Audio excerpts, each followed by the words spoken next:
कोई शर्म होती है, कोई हया होती है। ये कुत्ते हैं जो मुर्दार को नोचते हैं। आपने हमला कर दिया एक यूनिवर्सिटी के ऊपर, एक तालीमी इदारे के ऊपर, ला इलाहा इल्लल्लाह कहना जुर्म है। इमरान खान क्यों निशाने पर? इख्तियारात का गलत इस्तेमाल, एक बंदे के पीछे वो हाथ टूट जाएं जो इल्म के मराकज की तरफ बढ़ते हैं। इस तमाम सूरत हाल को सामने रखते हुए अब आइए देखें कि 190 मिलियन पाउंड का जो केस था, जिसने मीडिया, अवाम, हर एक को तरफ मतवज्जो किया हुआ था। एक जज के बाद जज तब्दील होते रहे कि लोअर कोर्ट से अपनी मर्जी का फैसला या बकौल हुक्मरानों के आदिलाना फैसला ले। तो 190 मिलियन पाउंड का जो केस था वो ये था कि बरतानिया में, मैं तूल तफसील में नहीं जाऊंगा, बरतानिया में मलक रियाज साहब के 190 मिलियन डॉलर थे जो उनकी नेशनल क्राइम एजेंसी ने वहाँ से दरियाफ्त किए, हासिल किए, मिले उनको, जैसे भी उन्होंने उनको पता चला तहकीकात करके। 190 मिलियन पाउंड वो मलक रियाज साहब के थे।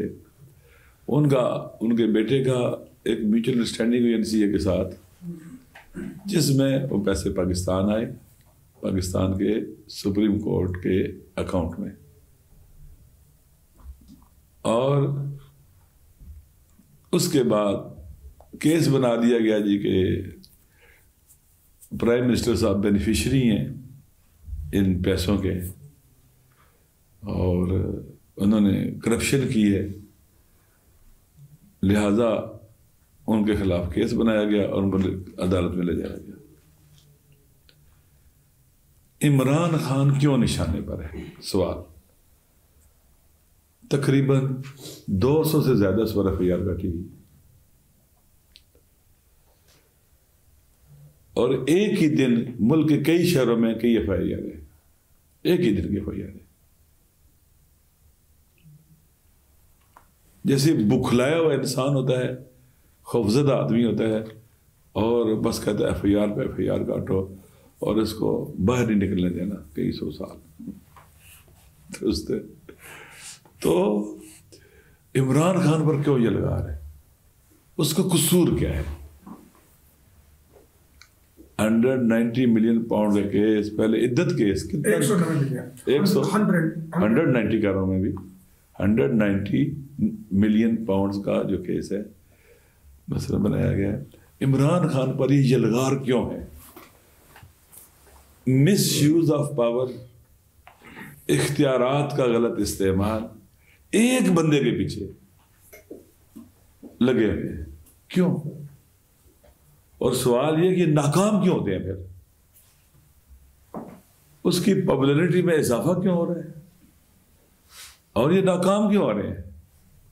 ये सारी पार्टियां मिल गई हैं, पीपल्स पार्टी, नून लीग और फिर बाकी उनके साथ छोटी बड़ी पार्टियां जो है ना, ANP है और बाकी हैं, ये सारे मिल गए उनके साथ। निशाने पर कौन है? इमरान खान। ऐसे है जैसे ना इक़्तिदार की लाश पर ये जो गिद्ध है ना, गिद्ध जो इक़्तिदार की लाश पर हमलावर है, नोच रहे हैं। मौला अली कहते हैं कि ये इक़्तिदार जो दुनिया के लिए हो, रूल ऑफ लॉ के लिए ना हो, लोगों के बुनियादी इंसानी हकूक के लिए ना हो, जुल्म का रास्ता रोकने के लिए ना हो, अदल के लिए ना हो, ये लाश है, जीफा है, जीफा। तुल्लाबुहा किलाबुहा, ये वो मुर्दार है। आपको मुर्दार पर कुत्ते नजर आते हैं, मौला अली कहते हैं ये कुत्ते उस मुर्दार को नोच रहे होते हैं। मौला अली इक़्तिदार के भूखों को कहते हैं ये कुत्ते हैं जो मुर्दार को नोचते हैं। इमाम अली ने कहा है, मुताफिन लाश, बदबूदार लाश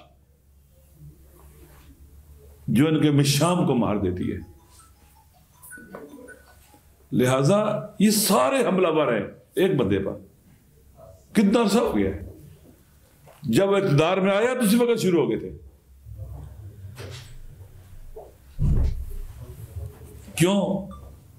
वो पाकिस्तान एक मुस्तकिल पाकिस्तान देखना चाहता है, एक आज़ाद पाकिस्तान देखना चाहता है, एक खुद मुख्तार पाकिस्तान देखना चाहता है, एक ऐसा पाकिस्तान जिसका दुनिया में वकार हो, वो पाकिस्तान देखना चाहता है।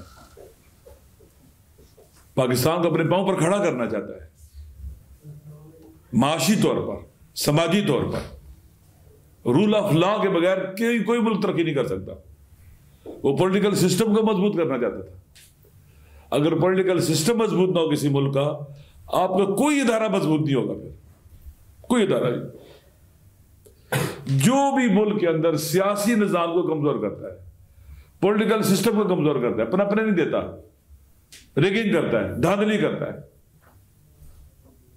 वो दर हकीकत मुल्क की सालमियत पर हमला करता है, अपने वतन के फ्यूचर, हमारी नस्लों के फ्यूचर पर हमलावर होता है।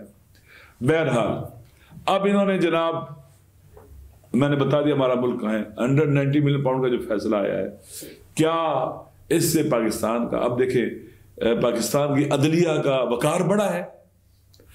पाकिस्तान का बच्चा बच्चा चीख चीख के कहता है कि कोई शर्म होती है, कोई हया होती है। ये जो मैंने फैसला किया है, ये अदल का, इंसाफ का कत्ल किया है आपने, अदल इंसाफ का कत्ल किया है आपने। फैसला किया है 190 मिलियन पाउंड की करप्शन का, तो जुर्माना कितना किया आपने? 10 लाख रुपए। और उनकी वाइफ का क्या ताल्लुक था उसके साथ? 5 लाख रुपए जुर्माना का। 190 मिलियन पाउंड करप्शन का केस है, जुर्माना 10 लाख रुपए, 5 लाख रुपए। और आपने क्या उस केस में था अलकादर यूनिवर्सिटी के बारे में केस था कि तहकीकात कीजिए, अलकादर यूनिवर्सिटी में जो जमीन दी गई है, क्या जिस काम के लिए जमीन दी गई है उसी में इस्तेमाल हो रही है? क्या वहां यूनिवर्सिटी बनी है, स्टूडेंट पढ़ रहे हैं, क्या स्टूडेंट्स को एतराज है उस सिस्टम के ऊपर? आपने कहा, यानी आपने हमला कर दिया किसके ऊपर? एक यूनिवर्सिटी के ऊपर, एक तालीमी इदारे के ऊपर। किन के हवाले किया? जो पाकिस्तान में तालीमी इदारों के कातिल हैं, इल्म कुश, जिनके पास जो भी सरकारी चीजें तबाह बर्बाद हुई, PII तबाह बर्बाद हुई, रेलवे तबाह बर्बाद हुई, कोई इदारा भी है तबाह बर्बाद हुआ है, हर चीज सरकारी तबाह बर्बाद हुई है, स्कूलिंग सिस्टम जो सरकारी तबाह बर्बाद हुआ है। आपने कहा जी कि पंजाब हुकूमत क्या करे, उसे अपनी तहवील में ले ले। एक यूनिवर्सिटी जहां पूरे मुल्क के गरीबों के बच्चे पढ़ते हैं, स्कॉलरशिप होता है, जहां सीरत नबी पढ़ाई जानी थी और पढ़ाई जा रही थी। सीरत नबी का पढ़ना आज हद जरूरी है। सीरत यानी जिंदगी के तमाम पहलुओं पर मुहीत रसूल पाक सल्लल्लाहु अलैहि वसल्लम की जिंदगी हमारे लिए हिदायत है और सबक हमारे लिए। बाप कैसा होना चाहिए, दोस्त कैसा होना चाहिए, उस्ताद कैसा होना चाहिए, हमसाया कैसा होना चाहिए, बड़े का अदब कैसे होना चाहिए, छोटे का ख्याल कैसे करना चाहिए, मजदूर का कैसे ख्याल रखना चाहिए, मेहनत की क्या अहमियत है, कमांड कैसे करना चाहिए, एक फौजी कमांडर को कैसे होना चाहिए, काजी और जज को कैसे होना चाहिए, कौन सा जिंदगी का पहलू है, सुलह कैसे होनी चाहिए, जंग कैसे होनी चाहिए। आपकी सीरत इंसानी जिंदगी के तमाम पहलुओं को अहाता करती है। इनफरादी जिंदगी, इज्तिमाई जिंदगी, सियासी जिंदगी, समाजी जिंदगी, फैमिली लाइफ, हुकूमती जिंदगी, जंग को कैसे लीड करना, कमांड करना है, सुलह कैसे करनी है, जंग के क्या उसूल हैं, सुलह के क्या उसूल हैं, जो आप करारदाद बांधते हैं दूसरे के साथ, उसके हवाले से आपकी सीरत क्या है, मुआहदे कैसे करते हैं, बैठते कैसे हैं, उठते कैसे हैं, सोते कैसे हैं, जागते कैसे हैं, घर से बाहर कदम कैसे रखते हैं। लक़द काना लकुम फी रसूलिल्लाहि उस्वतुन हसना। सीरत पढ़ाई जाए। हमारे बच्चों को बेगाना किया जा रहा था पाकिस्तान के तालीमी इदारों के अंदर, अपनी सकाफत से, अपनी तहजीब से, अपने कल्चर से, अपने दीन से। एक अच्छी, फिर वहां पर तसव्वुफ, इब्न अरबी, अफलातून, शेख इशराक, शेख शहीद सरवर्दी, मुल्ला सदरा, बड़े बड़े और अफा और फैलसूफ वो पढ़ाए जाने थे। अल्लामा इकबाल जो पाकिस्तान का मुसव्विर है, मुसव्विर पाकिस्तान है, जिसका दो कौमी नजरिया गुम हो चुका है हमारे माशरे में, वो एक बहुत बड़ा खुदी का मुअल्लिम अल्लामा इकबाल, जिसको तुमने गुम कर दिया हुआ है इन हुक्मरानों ने, जिससे अवाम को, जवानों को बेगाना कर दिया है। आप आए हैं, उस यूनिवर्सिटी पर हमला किया आपने, वो हाथ टूट जाएं जो इल्म के मराकज की तरफ बढ़ते हैं और इल्म की शम्मा को बुझाने की कोशिश करते हैं।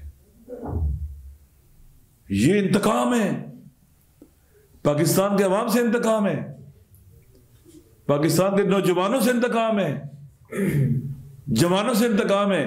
इस फैसले से क्या पाकिस्तान का इमेज दुनिया में बहुत अच्छा हो गया? बर्बाद हो गया। इनके हर अमल से, हर फैसले से दुनिया में पाकिस्तान का इमेज बर्बाद हो रहा है। जो भी कर रहे हैं, जो कुछ भी कर रहे हैं, क्या पाकिस्तान का सियासी बहरान कम हो जाएगा? इस फैसले से मजीद बढ़ेगा।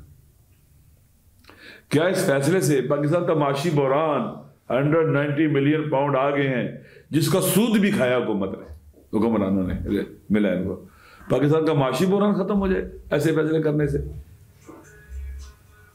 क्या इससे पाकिस्तान में अमन अमान आ जाएगा? तवज्जो कहां होनी चाहिए थी इनकी, और लगे हुए कहां पर है? पूरा मीडिया, वजीरों की टीमें लगी हुई हैं, प्रेस कॉन्फ्रेंस कर रहे हैं, लोगों को साथ बिठा रहे हैं। इमरान खान साहब ने मजहबी कार्ड इस्तेमाल किया है, माशाअल्लाह। उसने यूनाइटेड नेशन के अंदर जाकर नामूस से रिसालत का दिफा किया है। उसने नौजवानों के दिलों में इय्या का नाबुदो व इय्या का नस्ताईन लेके आया है, अल्लाह की तरफ लेके आया है। अब क्या मजहब नहीं है?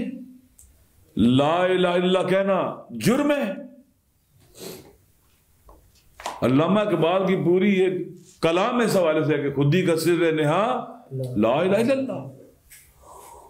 यकीन करें, इन्हें ना खुदी का पता होगा, पूछ रहे, ना खुदी का पता होगा, ना सिर नेहा का पता होगा।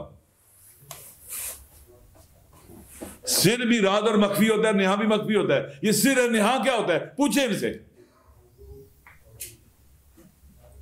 ये सही तरह से पढ़ भी नहीं सकेंगे अल्लामा इकबाल के कलाम को।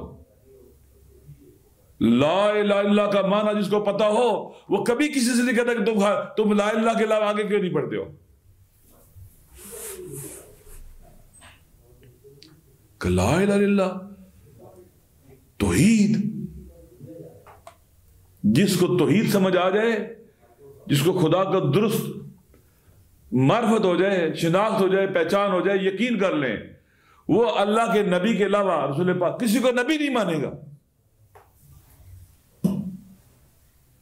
इनको पता ही नहीं है। काश ये कुछ फलसफा पढ़े होते, कुछ इनको अक्ल होती। इमाम रज़ा अलैहिस्सलाम साहब से हदीस है, हदीस कुदसी है कि कलिमत ला इलाहा इल्लल्लाह हिस्नी फमन दखल हिस्नी अमन मिन अज़ाबी। अल्लाह कह रहा है कि ला इलाहा इल्लल्लाह का कलिमा मेरा कला है, जो उसमें कला है तौहीद है, ये जो उसमें दाखिल हो गया मेरे अज़ाब से बच गया।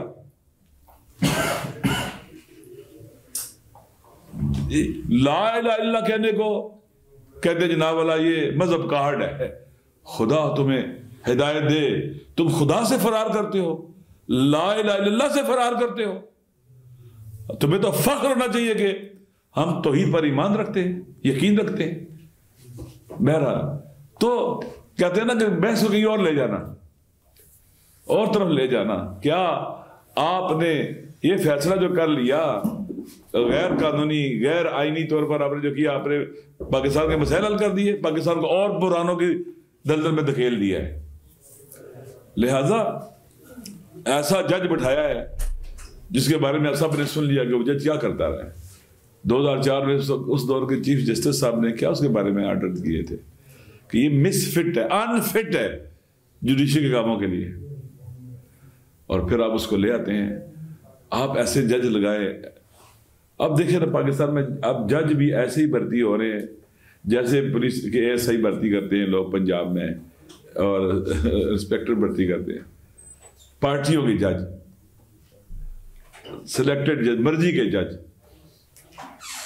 अभी मैंने सुना है कि अभी मैंने देख रहा था, एक सीनियर मोस्ट सेशन जज, आदिल जज, जो मेरिट पर पूरा उतरता है, जो बाकियों से 15 साल सीनियर है बहुत से लोगों से, उसको नहीं लगाया इन्होंने। मेरिट का कत्ल, मेरिट का कत्ल यानी अदलिया का कत्ल, कानून का कत्ल, ये पाकिस्तान बनता चला जा रहा है। लिहाजा आपने देखा कि पाकिस्तान के अवाम ने इस फैसले को ठुकरा दिया है, पूरी दुनिया में जगह हंसाई हुई है। और मुझे यकीन है कि बिलाकर अदालतों में बाद ऐसे जज हैं मुनसिफ मिजाज, जब उनके पास जाएगा तो ये जो फैसला है ना, ये अपनी मौत आप मर जाएगा और इनकी मायूसियों में इजाफा होगा।